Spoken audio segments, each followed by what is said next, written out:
And so special thanks to this company who was nice enough to send us their magnetic screen. Now this is, just try to show you with a picture here. This is one of those magnetic screen doors. So you're able to put it up, you're able to walk through the middle, and the magnets separate, of course. And then when it closes, the magnets all clip back together to keep bugs and stuff out of your house. So not really anything to unbox and show you. We're just gonna put it up and show you exactly what it looks like and how it works.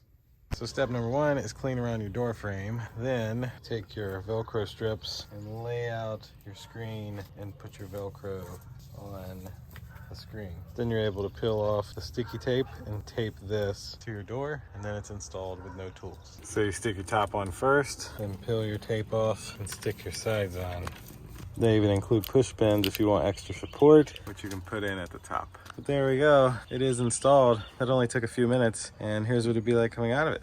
So it of course looks better with like a sliding glass door, but you can just come out and basically push, and the magnets separate, and then as you go through, they all reconnect. You can also drape them back, have these little clips, so that way when you don't need it, you can just kind of have it out of the way. That'll do it for this one. Thanks again to this company for sending it to me. Thank you all for watching this demonstration. We'll see you in the next one. Deuces.